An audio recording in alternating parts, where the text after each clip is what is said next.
ito hawak ko yung kodigo ko para hindi po ako magkamali kung ano yung sasabihin ko sa inyo.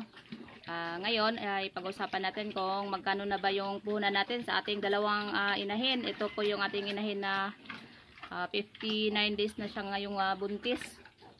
Kita ko po yung pagkain niya sa inyo mga kababoy. With feeding po yung gamit natin sa kanya.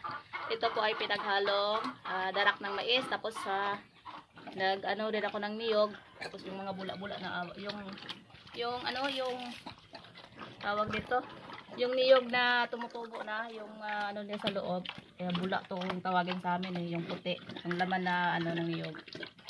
Ito. Yan, hinalo ko na lang din.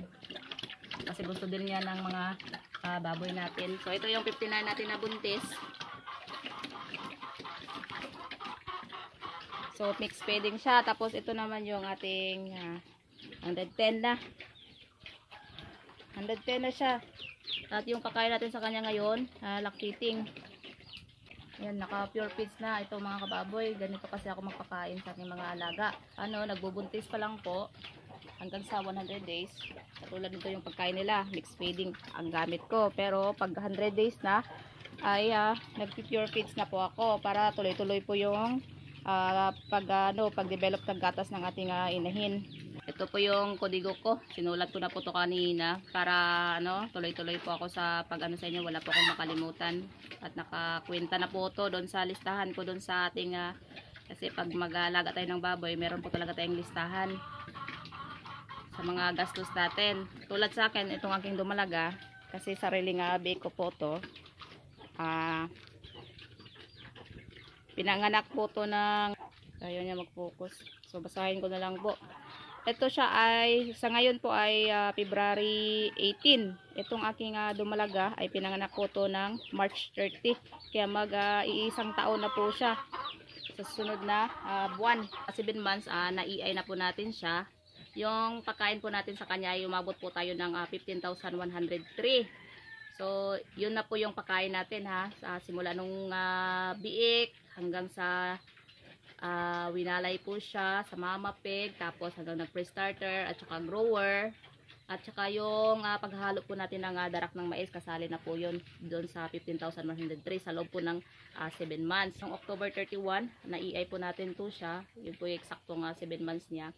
Nag-umpisa na naman po tayo doon sa nagpalit po tayo ng pagkain sa kanya pag galing sa grower, pinakain na po natin siya ng developer. Pero ganoon pa rin po, naghalo pa rin po tayo ng darak ng mais. Sa loob ng 100 days, napakain po natin ng developer. Umabot po yung gastos natin ng 7,591. Pag 100 days na po, nagpalit na po tayo ng lactating. Bumili na po tayo ng half sack. Kaya yung half sack po ay 987.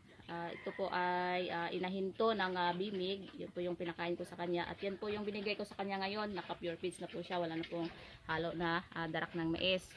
So total po mula po nung biik, winalay siya hanggang sa ngayon. Ang edad niya po ngayon ay 10 months and a half. Tapos magwa 1 year siya next month. So yung ating inahin, ito po yung gagastusin natin sa pag-alaga ng inahin mula biik hanggang sa ngayon 10 months and a half. Umabot na po ako sa 23,681. Kumpara naman po natin dito sa gastos natin dito sa ating inahin. Ito po, medyo konti lang po ito mga kababoy kasi yung kwentada po natin ay simula po nung nawala yung biik niya. Bumalik po tayo sa pagpapakain ng developer at naglandi din po ito siya kaagad. At siya po ngayon ay 59 days na buntis. So sa loob po ng 2 months ay gumastos na po tayo sa kanya ng 4,710. Bali ngayon ang ika 110 days na buntis nitong ating dumalaga. Pero yung tiyan niya po talaga ay hindi po talaga ganun kalaki. Kaya tansya ko po dito ay konti lang talaga yung anak niya. At least may anak po siya kasi pag hinawakan ko po siya, pag humihiga po siya ay mayroon pong nagalaw sa loob. Kaya at least importante ay hindi po nagbuntis hangin yung ating inahin. So may asahan po tayong mga biik. Ngayon ay linggo, so mag 114 days to sa Webes.